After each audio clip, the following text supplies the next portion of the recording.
Yes, yes. I sound like a little snake, don't I? Yes, yes. Yeah. Snake boy, snake boy, snake boy, snake boy. Yes, yes, snake boy. It's Balloon Party 101 ESPN. My name's Tim McKernan, DBA Snake Boy. That's Jackson Burkett, Snake Charmer. The Boy King. Checks in 314-399-9646, Air Comfort Service text line. And watch the program on YouTube. Let me go in there and see what's doing. It's not up on the TV like it's supposed to be. I will be one of the 13 in attendance at the Busman special today. No judgment statements, please. Dan Jansen's going to the game. Oh, enjoy yourself. Nice. It's going to be good weather. Your mom's boyfriend says, bring back Cam. Cam was great yesterday. Cam's a delight. And he was tolerant of your anti-hockey stance. Cam's a great guy. He's very tolerant. He's highly intelligent. He gets where I'm coming from. But I think if he had his druthers, I'd be more of a hockey fan. Sure. I'm sure that would be the case for a lot of people, but can't change me. Not with the association getting underway here in a month. Yeah, it's high time we get into that. Jackson, I would like to invite the listeners to text in a deep dive topic because, and I tip my cap to Jackson for this. I tip my cap. This is what I need. I don't need him to BS me. Said I don't know how good I feel about today's Little Piddles Thursday thoroughfare. I called today Thursday Inquiries. And I said, that's fine. Courtesy of Jackson, I have a lot of money in my Venmo that I can send to somebody for coming up with a great deep dive topic. I mean, just $50 sent to you. Easy money. It just doesn't get any easier. Yeah. So email me at team@McKernan@InsideSTL.com. It's probably the best way to make sure it's seen. But, yeah, I welcome people to come up with it, and I'll go. Sure. Get my synapses a-firing. Love it. Because Jackson wants to break down the Cardinals' win last night. But we did have Tommy Edman hitting 4 home runs in 2 days in Los Angeles last night. The Dodgers hit 4 home runs in the first inning, including Shohei's 47th. What are you doing, baby? Are you pulling the audio? Is that what you're doing? Okay, you don't have to. I can just tell the people. I didn't think the call was all that exciting. The Tyler O'Neill walk-off call was a little more exciting. So you had Tyler O'Neill, and he hit his 30th home run last night to walk it off for the Red Sox, who are fighting for their lives in the American League wild card chase, which is American League Central-centric. Here's the call to Tyler O'Neill walk-off. Green Monster. Best ran home run. Swing and a high drive! Way up there! Way back! Way gone!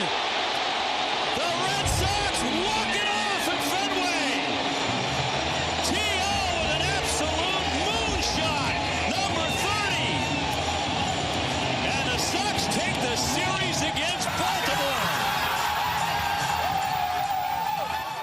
Nice. They're going wild in the Bean City? Town? Yeah, Bean. They're going wild in the Bean Town. Doesn't work as well. Yeah. The Tommy Edman thing, the Tyler O'Neill thing. Let's be honest. Can we be honest? I like it's being honesty in honest. media. Yeah. How many people at the time, before the cards were turned over, were going, they're letting go of Tyler O'Neill? And how many people at the time in St. Louis were going, they're letting go of Tommy Edman? I can speak to the Tommy Edman thing with a sense of relative certainty because it was only 40 days ago. And it had, it was close to unanimous approval as any trade I can recall the Cardinals making in recent memory. Yep. Yeah. Oh, yeah. It was, unanimous. And that was the thing that kind of concerned me. No, it's not like Tommy Edman has gone and had 5 great seasons in Los Angeles, but he's had a lovely week, 4 home runs in 2 days, and he has like a 1,007 or something OPS for the Dodgers in the month of September.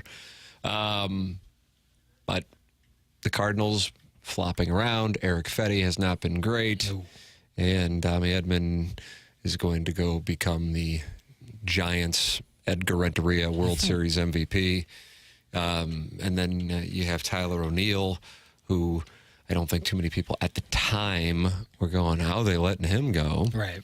And then he goes and he has a 30 home run season for the Red Sox, who are fighting for their lives at Fenway. Yeah, on the Edman one specifically, I don't think people were like, oh, yeah, get rid of Tommy Edman because he stinks. I think everyone thinks he was a pretty good ball player. He was just the most viable trade candidate at the time. And you have Brendan Donovan, who plays very similar role, probably a little bit better, if we're being honest, probably more versatile. So it wasn't like with Edman, it wasn't like, oh, this guy stinks, get him out of town. Thought he was a pretty good ball player, and he's showing it as of recently. The O'Neill one, it was just he was never healthy, and it wasn't working out here, and that's just that. Like, you can't keep a guy around just to keep trying and trying and trying the same thing. So on the O'Neill one, that's just, I think, unfortunate. The Edmund thing, you can't be results-oriented with it. Same And with the O'Neill. show is not results-oriented. It's pro-freedom. It's anti-kink shaming. It's not results-oriented. Yeah, it's not. But we don't. It also, what kind of sucks now, which with Cardinals players leaving, is like you almost know that they're going to go perform really well. And with Edmund, again, it's a small sample size. But if he even keeps up 75% of this, it's like, well, we knew it was coming because he left the Cardinals. Tommy Edman, part of the Dodgers, 4 home runs in the first inning last night. They beat the Cubs. Yeah, beating the Cubs. Dodgers, great uniforms. Cubs, bad uniforms. Oh, wow. I saw you were in thought, and I'm like, are you going to break down the wild card race? You going to break down the National League Central? No, you just went uniforms. Yeah, just went uniforms, and Dodgers are an all-timer. The Cubs, I hate the Cubs uniforms. Wow. Breaking news just coming across the YouTube chat from Dan Jansen.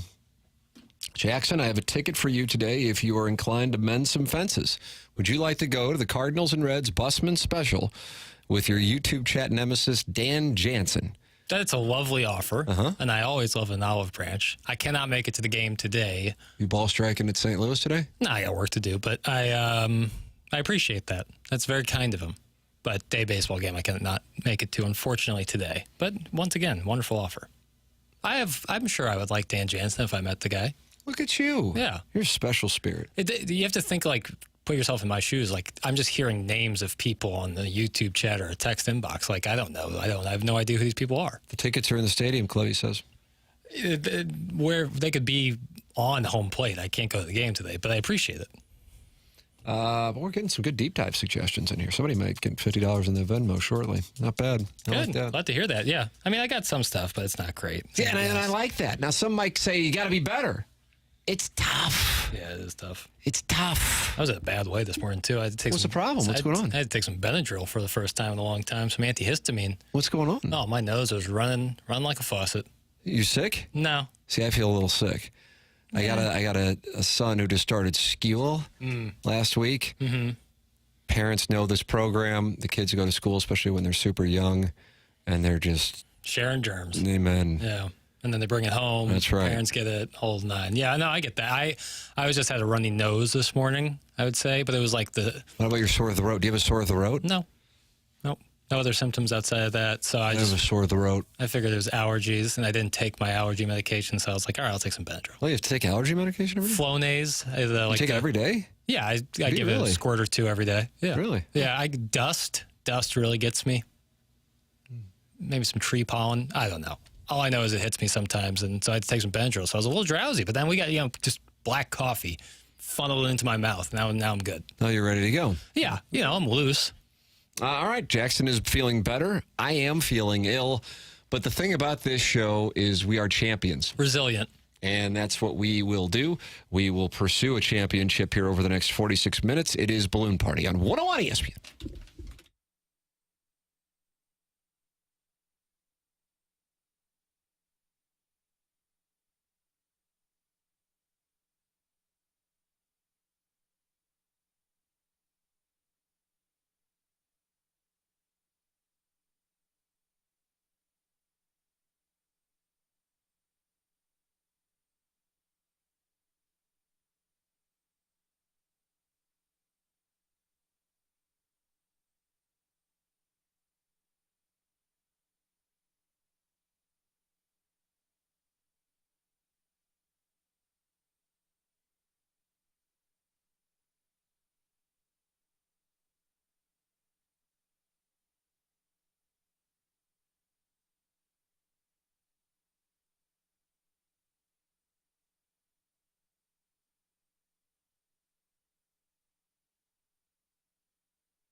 Welcome back. Bloom Party 101 ESPN. Tim McKernan, Jackson Burkett with you. You are welcome to send in deep dive requests today. I'd like to start it for the second half of the program, approximately 10:34, Jackson.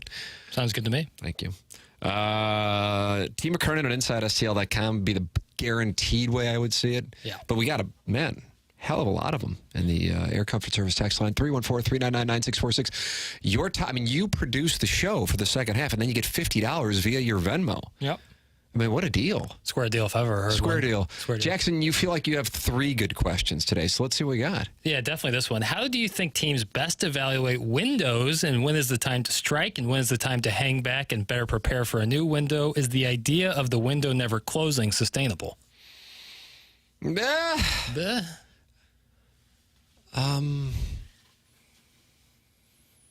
I mean, who when you think of the window never closing, like who? I feel like the Cardinals have kind of tried to have that mindset where you never, just the floor is 500, even though we've seen the floor lower. But I mean, I don't feel like the Yankees or Dodgers have gone into rebuild mode either. Well, they spend too much. You can't spend that kind of money and ever be not in it. Baseball is kind of tough because of that.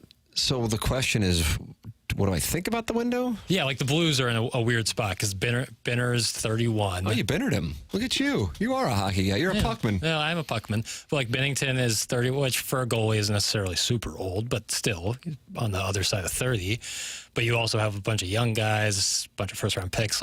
What's how do you define, all right, this is our window to win, this is our window to get better and for the future, but then where does Binnington fall into that? Yeah. I get what you're saying. Easier with a salary cap league. Yeah, I wish the Cardinals would turn a page to we're just too far away. This organization is in a spot where we're going to entrust to younger players and move forward that way. I would love it. I would love it. And I think that the fans would like it too if it's acknowledged and that there's a plan. I don't know that they would do it, but I think that it would be welcomed. And so then you build up. You build some anticipation toward, 2027 or 8. Right. So, because the idea of saying, "Oh, we're here to compete next year," and then whether it be the performance on the field, lineups day to day, moves don't match that, fans get obviously tired of that. well, that was the issue going into the season. I got what they were doing, and I guess my read was correct, based on Derek Gould's recent chat, in which he said, the Cardinals signed a bunch of players to one-year deals, and that tied to the economic situation or concerns that they have circulating around that television deal. But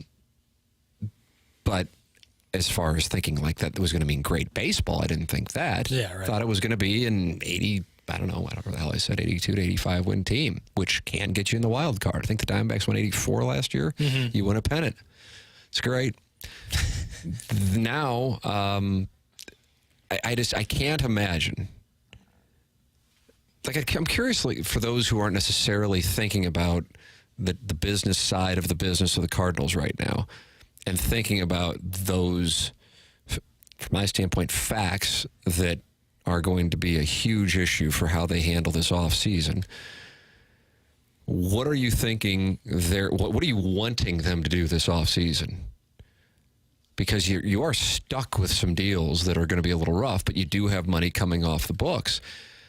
But even with that all established, I think everyone would agree they're far away from being a 90-win baseball team. Yep. In other words, if that's the case, then you got to kind of eat it. Right. Now, my question there is, you have two more years on Sonny Gray's deal and the backloaded contract where he's going to be making more in those 2 years. Do they view it as this is our window with Sonny Gray, so we have to strike? Sonny Gray window. Right, but that's thinking through their minds. If you sign for 3 years, is that what you're kind of announcing. I would love it if they tried to offload whatever big deals they could that they're still stuck with. I would agree. I would love that. I would love that. I don't know if I think the fan base would. Don't get me wrong. It's not like it's going to be unanimous, but I think they would. It would be more popular than perhaps they would expect. So if you had the three, let's say the three right now would be Arenado, Contreras, and Gray. Of those three, which would be the one you'd most want to offload? Contreras. Okay. Because of the catching situation. And He doesn't really catch, which is kind of a, it's a minor issue. he pops up here and there. Right. But, yeah, he hasn't caught, I think, even half the games since he's been signed. Right. And he's under contract through 27. Right. With a buyout for 28. I mean, that's a problem. Yeah.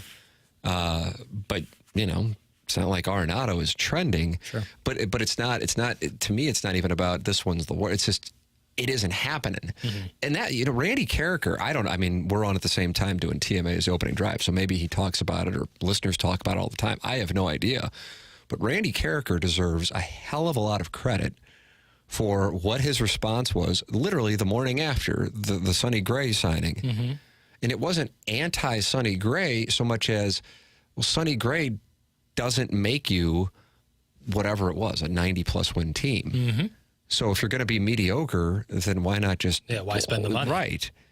And that's and that's why I think they're like, we can't afford to risk attendance and concession revenue, so we've got to kind of do this, we're kind of in thing. Right. Because when you sign someone like Sonny Gray, it's announcing that we're trying to compete. But then when you look under the hood, it's like, I don't see how you can. Right. And then that's why the whole thing about, well, we're extending Ollie because we figured out the pitching. And I'm just like, no, you didn't. Yeah. You just got guys who can eat innings. Yeah. And that's a different deal than guys who can win you games. Yeah.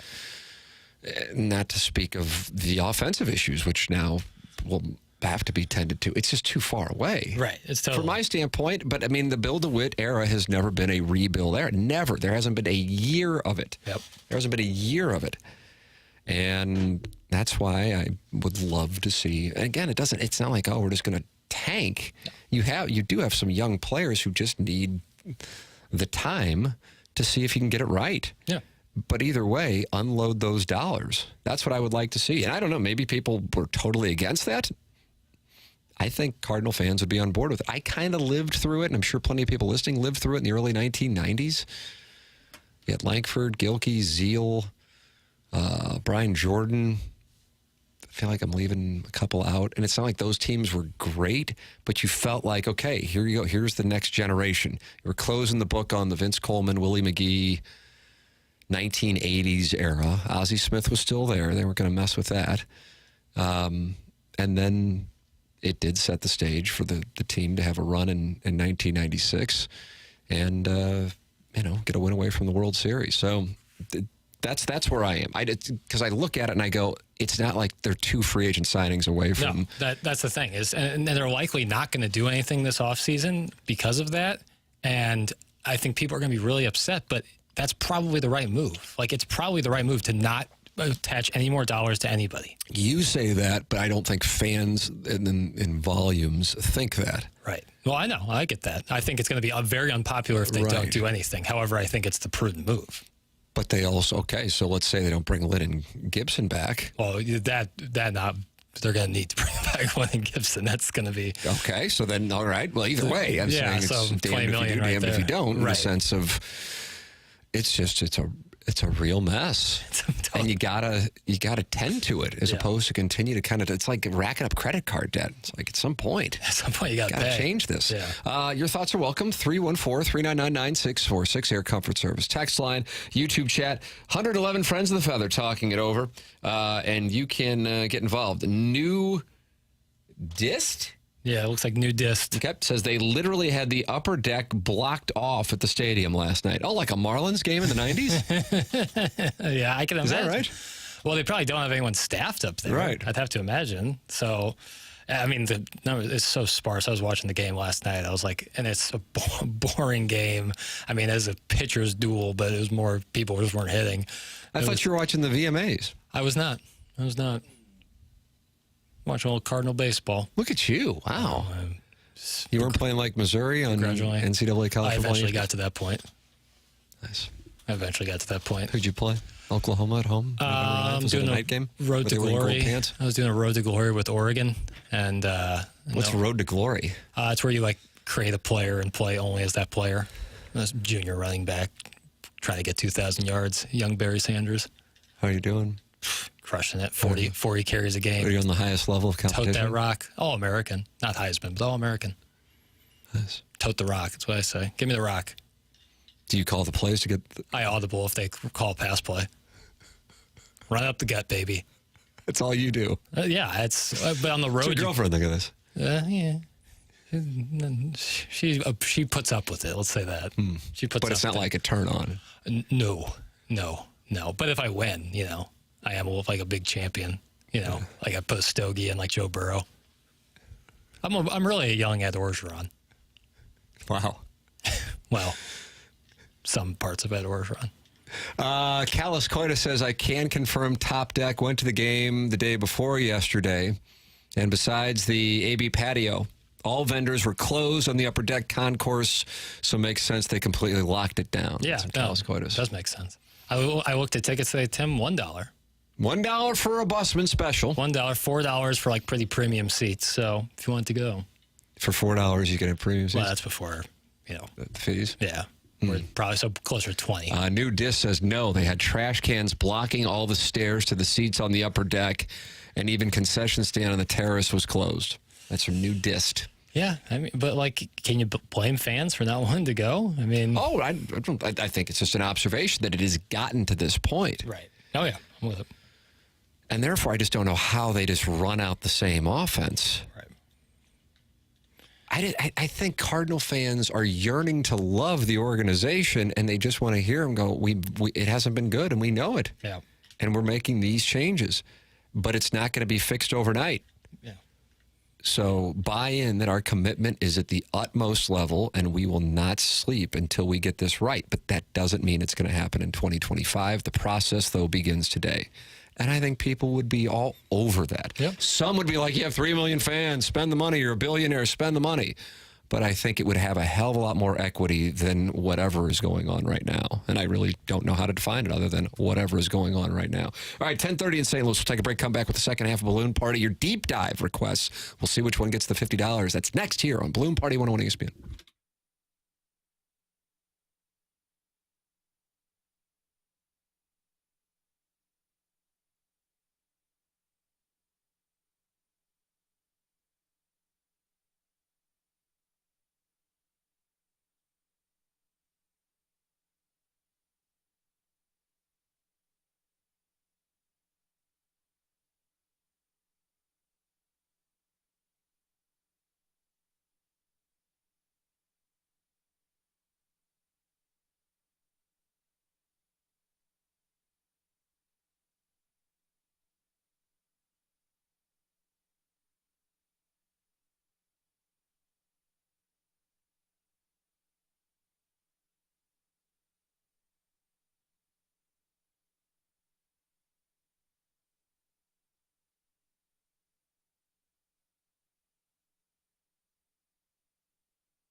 This is Action Jackson with a Sports Center update driven by Johnny Londoff Chevrolet and Johnny Londoff Autoplex. The Cardinals win last night. Final score of 2-1, beating the Cincinnati Reds. Rubber match today, 12:15 first pitch against the Reds in St. Louis. And announced today, the Broncos of Boise State, the Rams of Colorado State, the Aztecs of San Diego State, and the Bulldogs of Fresno State will join the Pac-12 in the 2026-2027 academic year. That was another Sports Center update driven by Johnny Londoff Chevrolet and Johnny Londoff Autoplex. See them at londoff.com. Chevy, together we drive. Are you kidding me?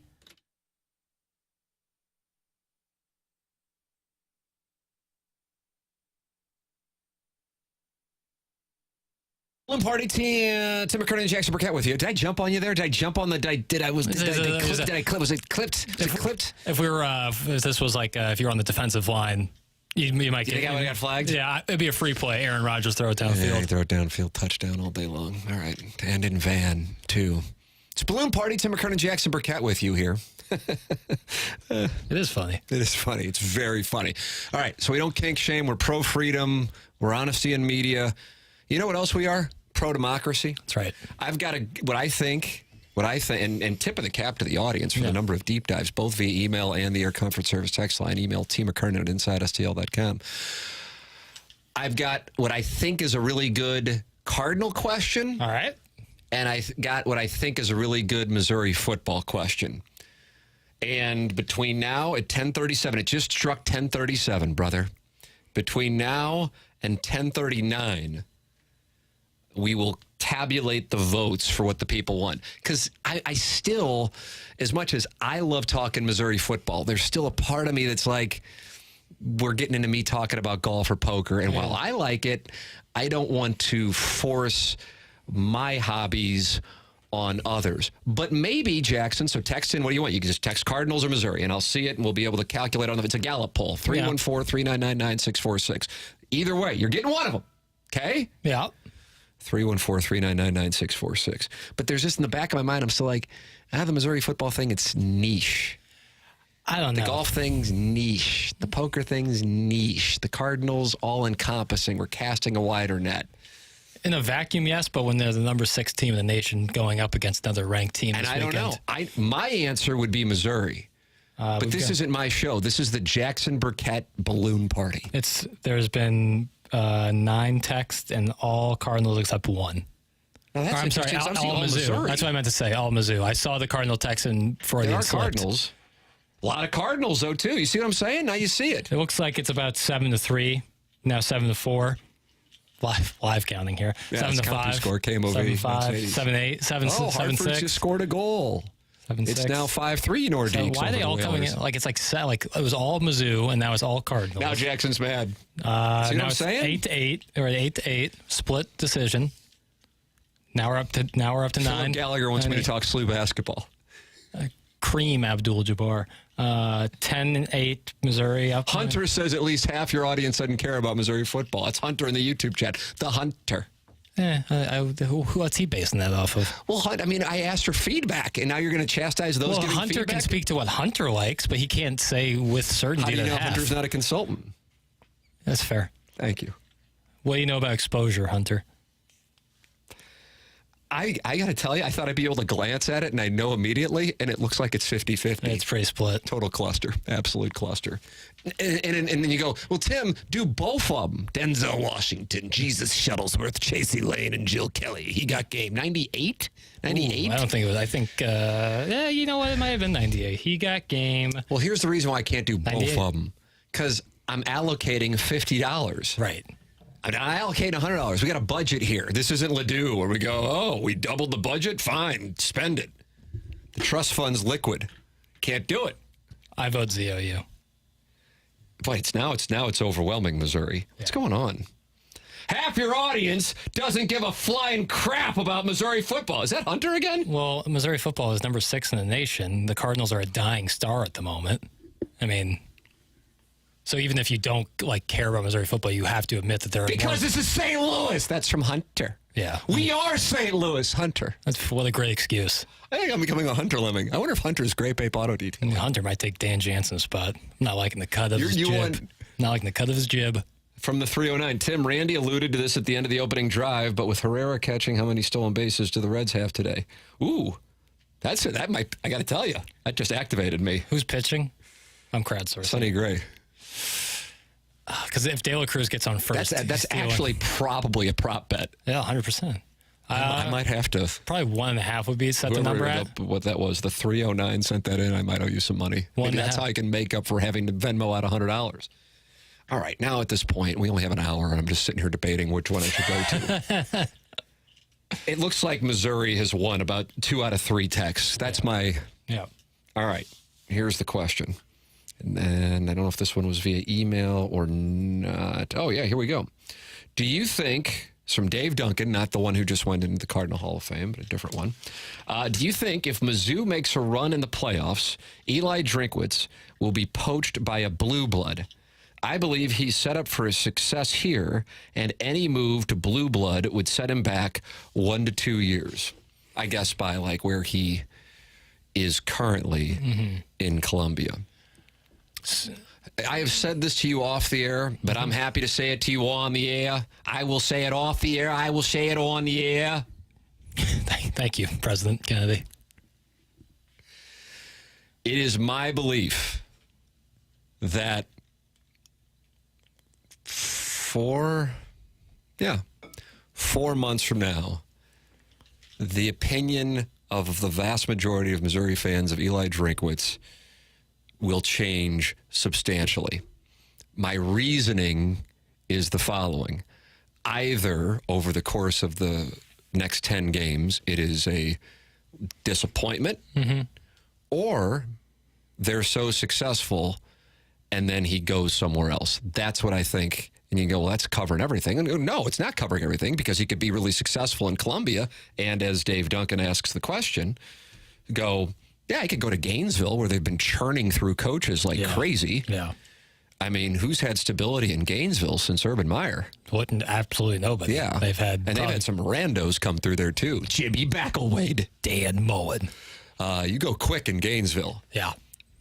And I do wonder, and by the way, if Eli Drinkwitz wanted to go to, if the playoff were around in 2023, and if Missouri made a deep run in 2023 and you had Nick Saban, see if those two things would have happened at the same time, then I think he would have been in the mix for the Alabama job, as crazy as that sounds. Randy Karraker's walked in, and that just delights me. Hi, kids. How are we doing? Hi, Randy. A couple of things, because I thought about the exact same thing that you're thinking about. The Drinkwitz to the question that was just posed? Yeah. Okay, good. What do you got? Most of the blue bloods are pretty well set. I don't know of a blue blood that's on the hot seat. Do you consider Florida a blue blood? Yeah, but I don't think Florida's as good. I think Missouri's as good a job as Florida's right now. And I think around the country that wouldn't be thought of, but the question then becomes where I was going with this. Has it changed for coaches if you got a good situation, especially with Missouri's NIL, that you go, I can be here and even in an 8-win season be fine, whereas I go there and I have an 8-win season and I better win 10 or I'm gone. Right. I think that's a big part of it. He's making $9 million. That's the other thing. He's one of the top paid coaches in the country. Right. So I just don't know what the deal would be on that. But that's why I wonder, because I think there's 3 options. Either they come up short of their goals, he goes to a blue blood, or he winds up having success and stays. I think he has time here that he wouldn't have at Florida. I mean, look how quickly the new Florida coach, Billy Napier, has landed on the hot seat. Yep. Right? And he's had great recruiting classes. And last year was his first winning season here. This time last year, everything was hanging in the balance with that game against Kansas State. Exactly. And if the thicker kicker doesn't hit that field goal, Amen, then all bets are off. I just think I think Eli is self-aware enough. He's got the ear of the legislature, right? Because he's got Curtis Gregory in the legislature. He's got the ear of the board of trustees. He got the athletic director pretty much whacked. And he's literally in control of the athletic department. Right. I really do. I agree with that. And I think he's self-aware to recognize that. And so, like, for example, not that Michigan would open up, but Michigan, if that's another one where if you win 8 or 9, they aren't happy and you get fired. Yeah. Even if you win 11 and lose the 1 to Ohio State, you're in trouble at a place like that. I just don't know that right now, right now being the operative word here, operative phrase, that there's a better job for him than Missouri. That might change next year. Let's look at Notre Dame. Notre Dame's not paying anybody $9.5 million to coach their football team. And again, is he going to? He doesn't have the ability to go and get things done like the high school NIL rule that he got pushed through in the Missouri legislature. Where else is he going to go to get that done? I guess the one, Tim, this just popped into my head. The one place could be Arkansas. He's from Arkansas. Wow, so no to Florida, but yes to Arkansas. He'd be so vilified here if he made the move to Arkansas. Yeah, you thought, you call him Suitcase Mike Anderson? Yeah, if that was bad, if Eli Drinkwitz went to Arkansas, oh my God. Why do you think Arkansas over Florida? Because he's from there? Is that what and Johnny Tyson, who brought Calipari to Arkansas, is neighbors with a mutual friend of ours. I will not name his name on the air. Jackson, go to Zillow. Yeah. But this person said mutual friend, when the guy said, man, what a great move Calipari is. What are you going to do about the football program? And he said, well, Eli Drinkwitz is having some success at Missouri. He's from here, and this is the Tyson Chicken guy. He said, we'll try to get him. Now, that could all change because they also hired Bobby Petrino as their offensive coordinator. Is he coaching waiting for another That's what they're thinking. Remix? Another shot at it? He's already more popular than Sam Pittman. Yeah, so that could be the Bobby Petrino winds up being their guy. So if Eli Drinkwitz Arkansas would be one. If I don't know how much allure home where he's from holds for Eli, but I could see that one because that's a job, not a blue blood, but they pay stupid money, and it's still in the SEC. Yeah. Wow. The Arkansas play. And he's only got like a $5 million buyout, too. The Arkansas play. He would be. Oh my Jackson's God! Jackson's not doing well. Jackson's not doing well. The columns would come down if Eli Drinkwitz had a great season in Missouri and then left for Arkansas. That would go so poorly. Didn't go well for Mike Anderson, and at least in Mike Anderson's case, he was with Nolan Richardson for decades. Yeah. Well, and Arkansas and Texas A&M are the two most tone-deaf athletic programs in America. They're willing to, like both of them. How much money did they spend trying to beat Nick Saban when they knew there was no chance in hell they were ever going to beat Nick Saban? But they thought it, and then had to pay out Jimbo Fisher, a fortune. So you feel confident Billy Napier will be let go at some point in the next 4 months? Yeah. What about Marcus Freeman in South Bend? I think he's got to be in trouble, doesn't he? Yeah. I mean, I think he has to win out in the regular season, probably. Is there a bigger discrepancy of your week 1 approval rating to your week 2 approval rating? And that's the thing about college sports, but that's one of the things I think that's good at Missouri, not necessarily that Missouri's great about it, it's just the circumstances of it, right? Is that Missouri knows, I think deep down, that it can't be churning through coaches like College Station or Gainesville. I also think that, and so it allowed Drinkwitz to have more time. Yeah, what you experienced at Mizzou and what we've all experienced at Mizzou fans, I think we tend to fall back on that. Bob Blitz is a difference maker on that board of trustees, too, in terms of money, in terms of influence, and in terms of really caring about the football program. I don't think that Missouri, from a football standpoint, has ever had anybody in a position of power that cares as much about the football program as he does. Well, either way, when's the last time you felt this kind of for Missouri football around St. Louis? I mean, having been in radio in St. Louis for decades. Well, the only time it was close was when they were number 1. Yeah, 07, yeah, and then the anticipation for the 08 season. Right. Yeah. But that's it. Even after the first SEC title game, because they got stomped in the first SEC title game they were in, I think we thought, okay, we can do something in the East, but when we play the West, we're done. Now I think there's legitimate feeling. Are you getting it from people that you talk to? I think people believe they can win the SEC. I thought the most defining game, as crazy as it sounds, and I think a lot of Missouri fans would say the Tennessee game last year, I thought the most defining game and perhaps the most impressive game in my lifetime as a Missouri fan, even though my favorite probably was I was at the KU game at Arrowhead, which was incredible to become number 1, was going down to Georgia and watching how Missouri's lines, both defensively and offensively, hung with that team, which I think still might have been the best team in the country. Obviously, Michigan won, but and I got, wow, for Missouri's line play to hang with Georgia's line on the road, both on sides of the football, I thought, okay, this is different. Yeah. This isn't something I've seen before. The 2007 team, as much as I loved that, they were the beneficiaries of an undefeated Kansas team, and I'm not crapping on Kansas because I went to Missouri. I just don't think that Kansas team was I think they would have been blown off the field by the 2023 Georgia team, I guess is what I'm trying to say. You know what I mean? 100% right. They're the beneficiaries of a favorable schedule that year. This is a different ball game. But being a Missouri fan, I'm predisposed to go, oh, God, Boston College on Saturday. Me too. You feel the same way? Yeah, that's the thing. Yeah. But they're a 17-point favorite. I mean, this, quote, shouldn't be a game.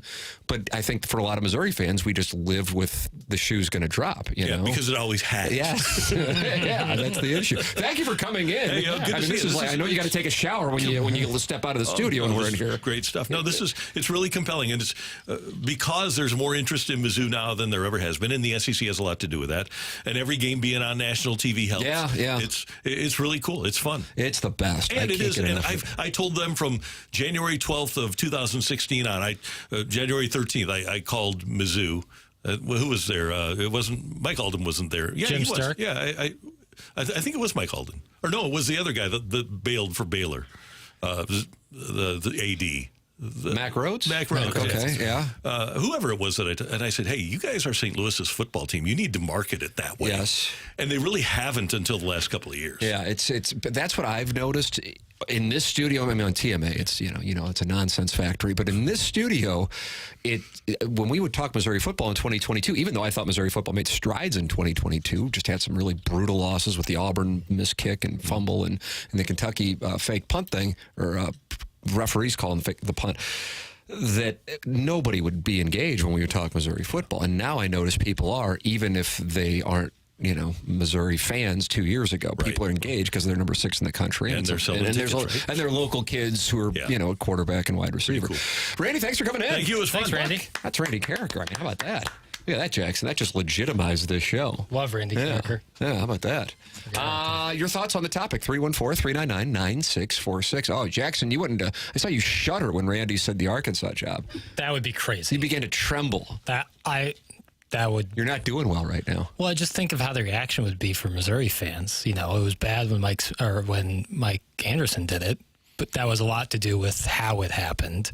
But if that couldn't be viewed as like a lateral move for Missouri fans. Like if he went to Florida, some would call it a lateral move, some would call it an upward move. If you go to Arkansas, who's Missouri's rival, which not really, but a bordering state who has done way worse in football over the last 5 years, if you were to do that and you'd play him every year, oh my God, he'd be public enemy number one for like 20 years. Yeah, that'd be something else.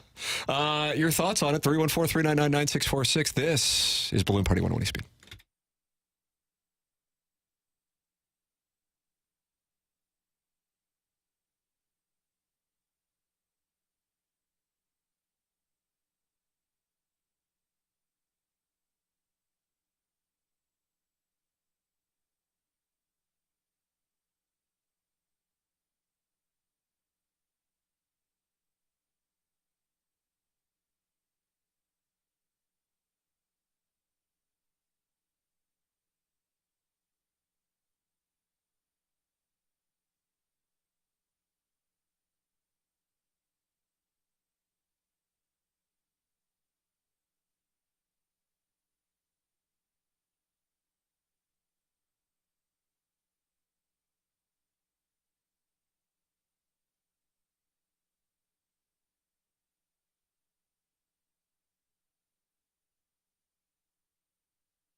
Welcome back. Balloon Party 101 ESPN. It's 10:57, Jackson. That means we have 3 minutes, so I'm going to read what we have in the Air Comfort Service text inbox. Oh, good stuff. Reaction to Randy Karraker talking about Eli Drinkwitz in Arkansas, which has caused absolute trembling.